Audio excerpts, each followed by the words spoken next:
guys, who else can he fight if he doesn't fight Berlanga or David? Who else is out there? For Caleb? For the Canelo. Canelo. Oh. A realistic fight for Canelo. That's the fight that he wanted. No, man. I know we don't want it, but you know it's boxing, man. Yeah. They said there's a tough dude from England, undefeated. Somebody mentioned him, and I didn't like it either. Someone asked Canelo about the Bivol rematch after the fight. He said he's still actually interested about it.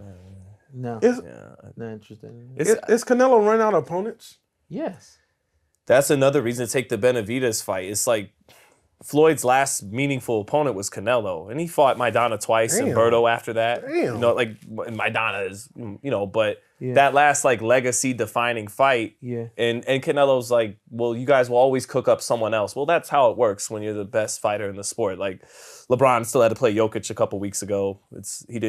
I'm the face of basketball. Why do I have to play Nikola Jokic? Well, that's how that works. If you want to stay on top, right? You know, so. Yeah.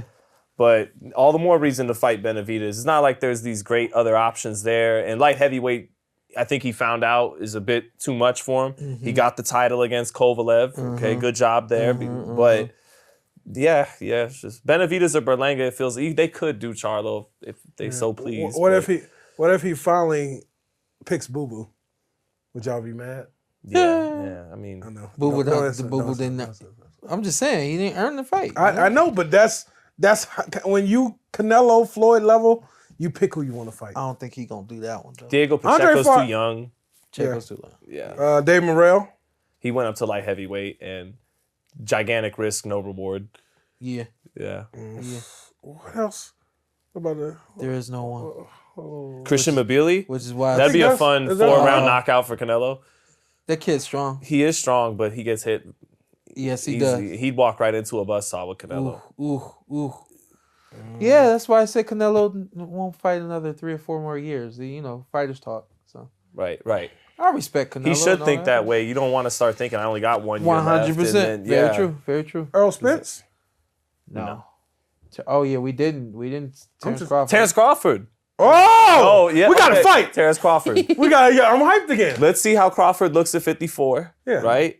And that he's got to go another 14 beyond that. But I entertained it last night. I said, okay, you know what? Canelo Crawford. Okay.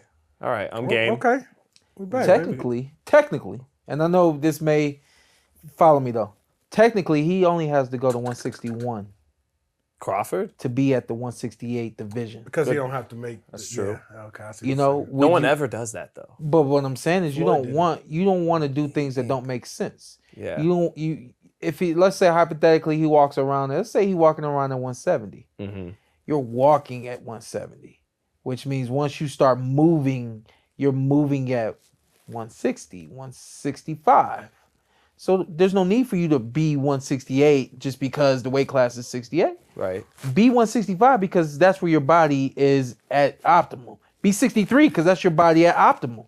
When I fought in the amateurs at 165, through a tournament, I would start weighing in. I was weighing in at 160, 161 at the end of the tournament. But I was at my best. You know what I mean? So you got a kid in his prime at 47, expecting to be in his prime at 54. You don't take the kid out of his prime and put him at 168 because that's the weight class. You keep the kid in his prime at 61, 62, 63, wherever he's at, where his body is, everything's firing. You know what I mean? Mm-hmm. You don't put 3 people in a Ferrari. The Ferrari's just not gonna move the same. Right. You know what I mean? So you do the same thing with that performance car. You don't take him to a place he doesn't have to be just because he can be there. You know? So. I mean, the interesting part, like, there's just such a difference in the bulk of their frames. Yeah. But at the end of the day, they're the same height, and Terrence actually has longer arms. Yeah. That fight, we all know that fight just comes down to can Terrence somehow, some way translate and take those punches what he is at these weights to 160. Then we got a great, amazing all-time fight. But I don't know, weight classes are there for a reason. That's my only concern. Yeah. My true concern with that is that this is just a different punch, a different power. Yeah. And even though we spar, like I said, we spar with heavies, we spar with light heavies, we spar with super middleweights, even though we're fighting at welterweight and all those other things. We do that, but on fight night, 10-ounce glove, somebody who's been here doing it, body is this.